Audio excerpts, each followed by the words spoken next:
नमस्कार मित्रों। आज का हमारा विषय है RPSC first grade first paper English narration. और आज ये नरेशन का हमारा चौथा पार्ट है। इससे पहले हम नरेशन के जो 3 पार्ट हैं वो कंप्लीट कर चुके हैं।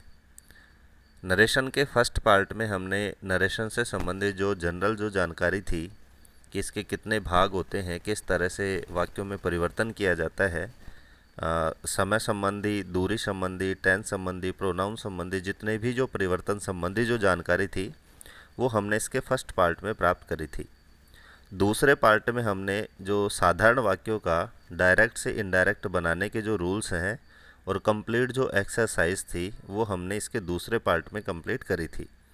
और इसी तरह से नरेशन का जो तीसरा पार्ट हमने अपलोड किया था, उस तीसरे पार्ट में हमने प्रश्नात्मक वाक्यों का डायरेक्ट से इनडायरेक्ट बनाने के जो रूल्स थे विद एक्सरसाइज हमने यहाँ पर अपलोड करी थी। उसी क्रम में आज हमारा ये चौथा पार्ट है जिसमें हम इम्पेरेटिव वाक्यों का डायरेक्ट से इनडायरेक्ट बनाने के जो रूल्स हैं और उनकी जो एक्सरसाइज है वो इस पार्ट में हम करने वाले हैं। इसके बाद में हमारे डायरेक्ट से इनडायरेक्ट के 1 या 2 पार्ट और हैं। उसके साथ हमारा ये जो तीसरा पार्ट है वो कंप्लीट हो जाएगा। तो चलते हैं आज के इस चौथे पार्ट की तरफ, जिसमें हम इम्पेरेटिव वाक्यों का डायरेक्ट से इनडायरेक्ट बनाने के जो नियम है, जो रूल्स हैं, उन पर चर्चा करते हैं। तो जिस तरह से आप देख सकते हैं, तीसरे प्रकार का वाक्य है इम्पेरेटिव सेंटेंसेज। पहले प्रकार के जो वाक्य हैं वो हैं साधारण वाक्य, जिन्हें हम असर्टिव सेंटेंसेज कहते हैं। उनकी हमने यहाँ पर एक्सरसाइज करी थी। दूसरे तरह के वाक्य होते हैं प्रश्नात्मक वाक्य। प्रश्नात्मक वाक्यों का डायरेक्ट से इनडायरेक्ट किस तरह से बनता है उस पर हमने चर्चा करी थी। उसी क्रम में हम नेक्स्ट वीडियो में, यानी आज के वीडियो में, इम्पेरेटिव वाक्यों की यहाँ पर चर्चा करेंगे, क्योंकि डायरेक्ट से इनडायरेक्ट बनाने के हर प्रकार के वाक्यों में जो रूल्स हैं वो अलग अलग हैं और अलग अलग नियमों को हमें सावधानी से हमें याद रखना है ताकि हमारा कोई भी प्रश्न गलत ना हो। तो चलते हैं इम्पेरेटिव सेंटेंसेज। सबसे पहले हम देखते हैं कि इन वाक्यों की पहचान क्या होती है, कि हमें कैसे पता चले कि ये वाक्य इम्पेरेटिव सेंटेंसेज हैं और इन वाक्यों का डायरेक्ट से इनडायरेक्ट बनाते समय इम्पेरेटिव सेंटेंस वाले नियमों का हमें पालन करना है। तो सबसे पहले हम देखते हैं कि इम्पेरेटिव सेंटेंस की इंग्लिश में शुरुआत 3 तरह से होती है। पहली जो शुरुआत है वो है वर्ब की फर्स्ट फॉर्म, यानी इन वाक्यों की जो शुरुआत है वो क्रिया की फर्स्ट फॉर्म से होती है। दूसरे इनकी पहचान है कि इनकी शुरुआत डू या डोंट से भी होती है, यानी इंग्लिश का कोई भी वाक्य हो और उसकी शुरुआत डू या डोंट से हो रही हो, बस शर्त है कि लास्ट में कोई प्रश्नात्मक चिन्ह नहीं हो। मान लीजिए डू से शुरू हो रहा है और लास्ट में प्रश्नात्मक चिन्ह है तो वो हमारा इम्पेरेटिव वाक्य नहीं होगा, वो हमारा प्रश्नात्मक वाक्य होगा। तो दूसरी जो पहचान है वो है डू और डोंट। और तीसरी इसकी मुख्य पहचान है प्लीज़ या काइंडली से। यदि हमारे वाक्य की शुरुआत में ही प्लीज़ या काइंडली आ रहा है तो उस वाक्य को भी हम इम्पेरेटिव सेंटेंसेज कहते हैं। तो मुख्यतया 3 तरह से इम्पेरेटिव वाक्यों की यहाँ पर शुरुआत होती है और तीनों ही वाक्यों की शुरुआत देख कर के हमें आज के पढ़े हुए नियमों का पालन करते हुए हमें डायरेक्ट से इनडायरेक्ट में उन्हें परिवर्तन करना है। तीनों के एग्जाम्पल की बात करें तो जो 3 मैंने शुरुआत बताई है वो इस तरह से होगी। पहले का एग्जाम्पल है ओपन द डोर। यहाँ पर आप देख सकते हैं कि ओपन जो है वो क्रिया की फर्स्ट फॉर्म है, ओपन द डोर। दूसरा वाक्य है डोंट मेक ए नॉइज। यहाँ पर वाक्य की शुरुआत डोंट से हो रही है। और तीसरी शुरुआत है प्लीज़ हेल्प मी, तो तीसरे वाक्य की शुरुआत प्लीज़ से हो रही है। तो इस तरह से आप पहचान कर सकते हैं कि यदि क्रिया की फर्स्ट फॉर्म से, डोंट से और प्लीज़ से हमारे सेंटेंस की शुरुआत हो रही है तो उस वाक्य को हम इम्पेरेटिव सेंटेंस कहते हैं। अब हम चलते हैं रूल्स की तरफ कि हमें किन किन रूल्स का फॉलो करते हुए डायरेक्ट से इनडायरेक्ट में हमें बदलना है। पहला नियम है कि रिपोर्टिंग वर्ब में सैड या सैड टू के स्थान पर भाव के अनुसार ऑर्डर्ड, रिक्वेस्टेड, एडवाइज्ड, सजेस्ट आदि शब्दों का प्रयोग करना है। तो यहाँ पर आप देख सकते हैं कि साधारण वाक्यों में हमने पढ़ा था कि रिपोर्टिंग वर्ब, और ये भी मैंने आपको बताया था कि रिपोर्टिंग वर्ब किसे कहते हैं, रिपोर्टेड स्पीच किसे कहते हैं, यानी हमारे इन्वर्टेड कोमा के बाहर वाला जो हिस्सा उसे हम रिपोर्टिंग वर्ब कहते हैं।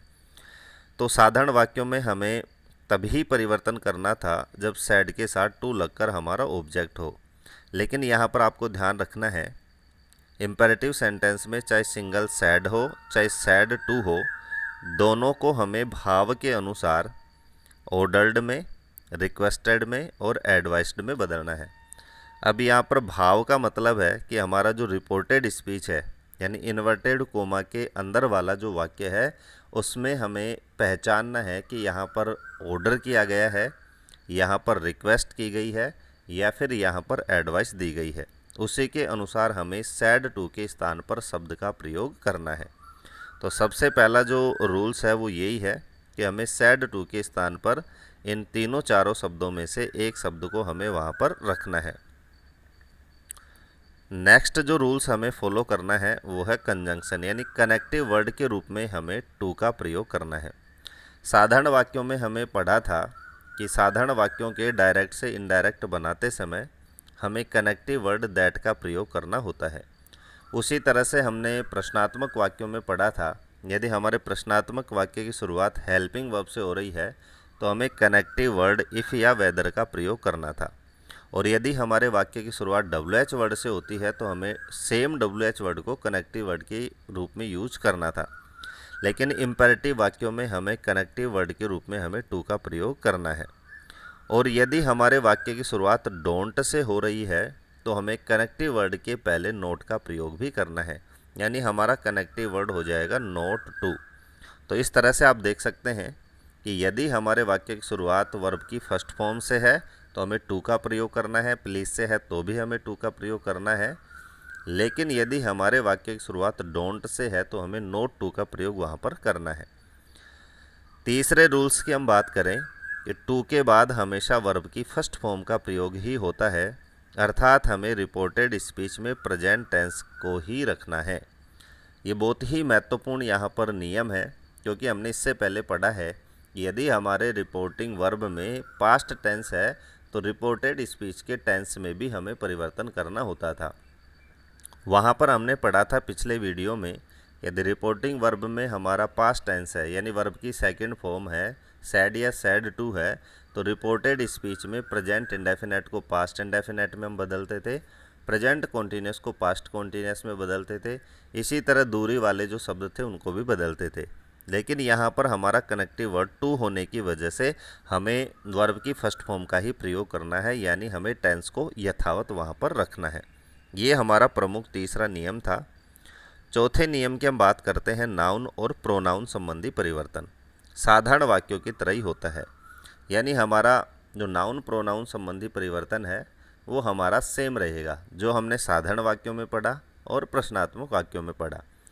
जिसका मतलब है वहाँ पर हमने पढ़ा था 1 2 3 एक फॉर्मूला वहाँ पर पढ़ा था।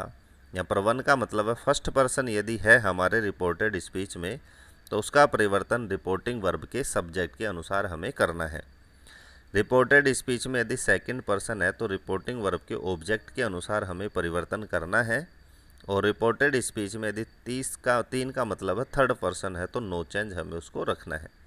तो इन्हीं नियमों से हमें इम्पेरेटिव वाक्यों का डायरेक्ट से इनडायरेक्ट हमें बनाना है। तो ये हमारे प्रमुख रूल्स हैं। अब हम देखते हैं इनकी एक्सरसाइज की बात करें तो आपके जो जितने भी जो रूल्स हैं वो बिल्कुल क्लियर हो जाएंगे। पहला यहाँ पर वाक्य है the doctor said to the patient take some rest. तो यहाँ पर मैंने एक आपको रूल्स बताया था कि भाव के अनुसार हमें सैड टू के स्थान पर शब्द को रखना है। तो यहाँ पर इस वाले पोर्शन को हमें देखना है कि यहाँ पर क्या कहा गया है। तो यहाँ पर देख सकते हैं कि एक डॉक्टर जो है एक पेशेंट को एडवाइस दे सकता है, तो यहाँ पर हमें सैड टू के स्थान पर एडवाइस शब्द का प्रयोग करना है। तो सबसे पहले हम देखते हैं कि रिपोर्टिंग वर्ब का जो सब्जेक्ट है द डॉक्टर उसको यथावत रखना है। उसके बाद सैड टू को हमें भाव के अनुसार, तो यहाँ पर एडवाइस का भाव है तो यहाँ पर हमने एडवाइस्ड को रखा। उसके बाद हमने ऑब्जेक्ट को यथावत रखा द पेशेंट। उसके बाद हमने पढ़ा था कि इम्पेरेटिव वाक्यों में कनेक्टिव वर्ड हमें टू का प्रयोग करना है, तो यहाँ पर हमने टू रखा। उसके बाद जो फर्स्ट फॉर्म है उससे रेस्ट ऑफ द सेंटेंस को हम यथावत जोड़ देते हैं, तो टू टेक सम रेस्ट को हमने यथावत रख दिया है। यदि इसमें कोई परिवर्तन करने लायक शब्द होता प्रोनाउन संबंधी यदि परिवर्तन होता तो उसको हम कर देते, लेकिन यहाँ पर कोई भी परिवर्तन संबंधी शब्द नहीं है, तो टू के बाद हमने बाकी का जो वाक्य है उसको यथावत यहाँ पर रखा है। नेक्स्ट एक्सरसाइज की बात करते हैं कि the teacher said to the student learn your lesson. तो यहाँ पर देख सकते हैं कि एक जो टीचर है वो स्टूडेंट को ऑर्डर करता है, तो यहाँ पर हमें सेड टू के स्थान पर ऑर्डर्ड शब्द को रखना है। तो यहाँ पर हमारा जो डायरेक्ट से इनडायरेक्ट से जो डायरेक्ट बनेगा उसका जो आंसर निकल कर आता वो है कि the teacher ordered the students. उसके बाद हमने यहाँ पर कनेक्टिंग वर्ड टू लगाया और उसके बाद में जो रेस्ट ऑफ द सेंटेंस है उसको हमने यथावत रखा कि लर्न दियर लेसन। तो यहाँ पर आप देख सकते हैं यहाँ पर योवर शब्द का प्रयोग हुआ था, जो हमारा सेकंड पर्सन है, और सेकंड पर्सन को हम रिपोर्टिंग वर्ब के ऑब्जेक्ट के अनुसार यहाँ पर बदलते हैं। तो यहाँ पर रिपोर्टिंग वर्ब में हमारा जो ऑब्जेक्ट है वो है द स्टूडेंट्स और इसका प्रोनाउन है दे, और दे को जब हम यहाँ पर बदलते हैं तो योवर के अनुसार यहाँ पर दियर आ जाता है। जैसे यू, पहले भी मैंने साधारण वाक्यों में भी आपको बता रखा है योवर और यू, उसी तरह से हम दे का बनाएंगे तो दे, दियर, देम। तो यहाँ पर योवर के साथ हमें दियर का प्रयोग करना है। नेक्स्ट हमारी एक्सरसाइज है कि the captain said to the soldiers attack the enemy. तो यहाँ पर जो कैप्टन है वो सोल्जर्स को ऑर्डर करता है, तो यहाँ पर हमें सेड टू के स्थान पर ऑर्डर्ड शब्द का प्रयोग करना है। तो हमारा जो वाक्य बनेगा वो बनेगा कि the captain ordered the soldiers to attack the enemy. तो यहाँ भी आप देख सकते हैं कि यहाँ पर सिर्फ दो ही हमें परिवर्तन करना है कि सेड टू के स्थान पर भाव के अनुसार हमें शब्द को रखना है और कनेक्टिव वर्ड हमें टू का प्रयोग करना है। बाकी जो सेंटेंस है उसको कोमा, इन्वर्टेड कोमा जो है उन दोनों को हटा करके हमें टू लगाकर और उसको जोड़ना है। नेक्स्ट एग्जाम्पल है my mother said to me do your work on time. तो यहाँ पर एक जो माँ है वो अपने पुत्र या पुत्री को यहाँ पर एडवाइस देती है, ऑर्डर्ड भी करती है, लेकिन यहाँ पर do your work on time का जो भाव है वो एक सलाह का भाव है। तो हमारा वाक्य बनेगा my mother advised me to do my work on time. तो यहाँ पर देख सकते हैं कि यहाँ पर योवर भी जो है वो सेकंड पर्सन है और इसका जो परिवर्तन ऑब्जेक्ट के अनुसार होगा, और ऑब्जेक्ट में मी यानी फर्स्ट पर्सन है, और इसको जब हम केस में बदलेंगे तो योवर के अनुसार यहाँ पर माई का प्रयोग हमें करना है। बाकी जो वाक्य हो उसे हमें यथावत रखना है। तो ये हो गए हमारे प्रमुख एक्सरसाइज। उसके बाद में यहाँ पर एक स्पेशल नोट आपको याद रखना है इम्पेरेटिव वाक्यों में कि यदि रिपोर्टेड स्पीच की शुरुआत यानी इन्वर्टेड कोमा के अंदर वाला जो हिस्सा है, जैसे हम रिपोर्टेड स्पीच कहते हैं, उसकी शुरुआत यदि डोंट से हो रही है तो इनडायरेक्ट स्पीच दो तरह से बनते हैं। तो हमारा जो इनडायरेक्ट स्पीच हम बनाएंगे उसको हम दो तरह से बना सकते हैं।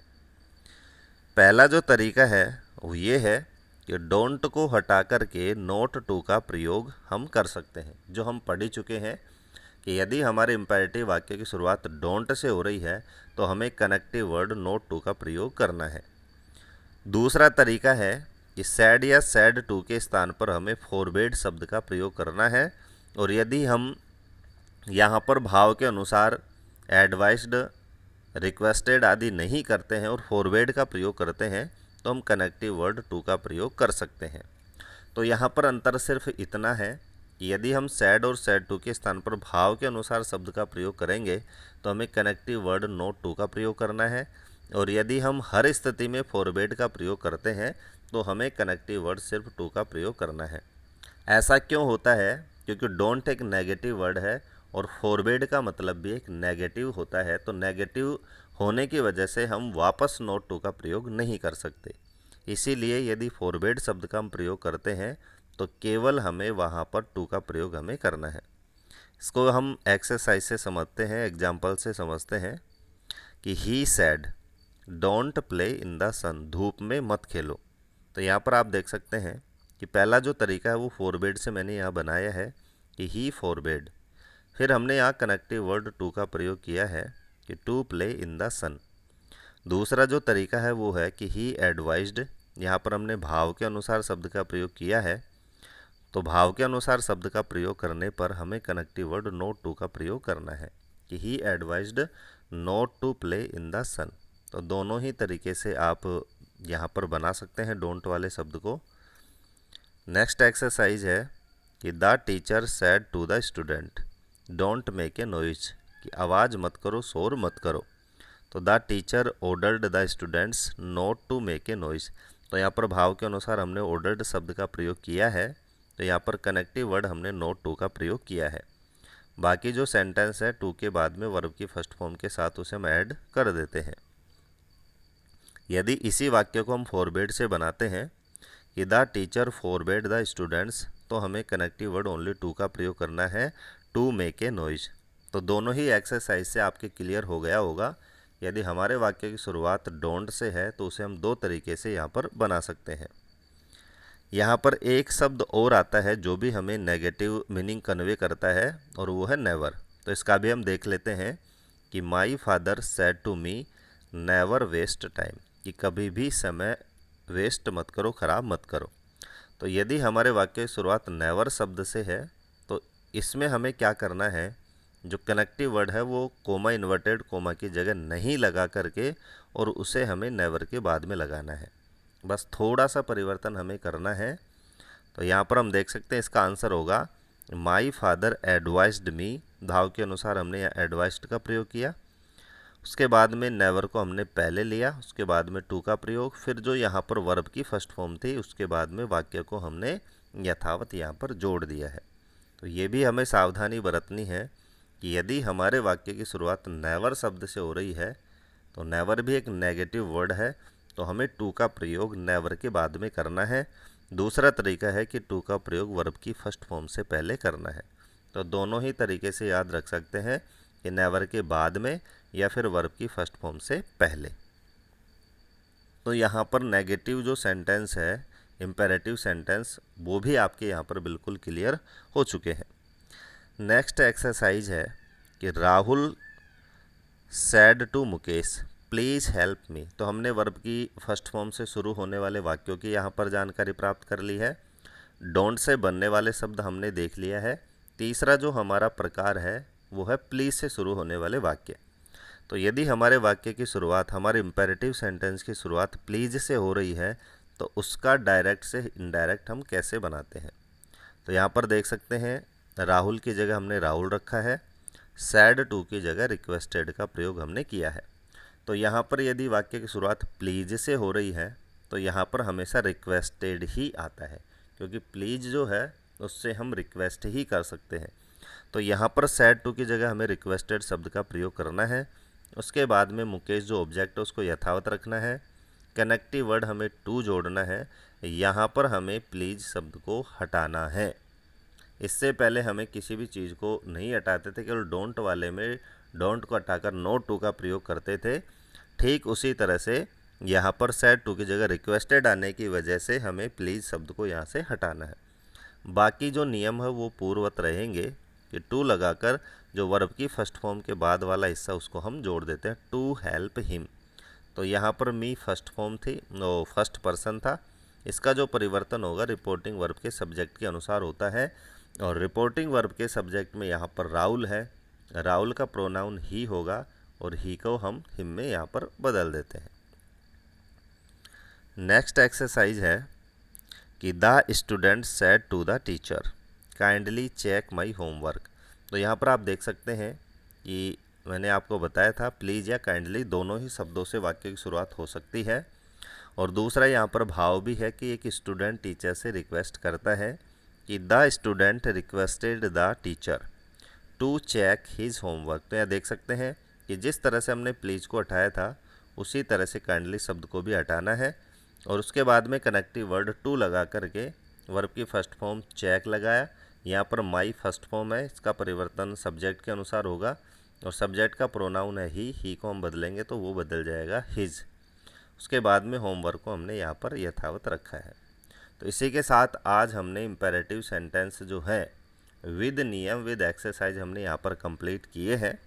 और जिस तरह से पिछले वीडियो में मैंने रूल्स और एक्सरसाइज बताने के बाद में आपको सेंटेंस दिया था कि वो आपको कमेंट में आपको उनको बनाकर बताना है, ताकि आपको मैं टेस्ट कर सकूं कि आपके यहाँ पर कितना ये समझ में आया है। तो उसी तरह से यहाँ पर मैंने तीनों वाक्य डाले हैं कि पहला वाक्य है the master said to the servant give me water.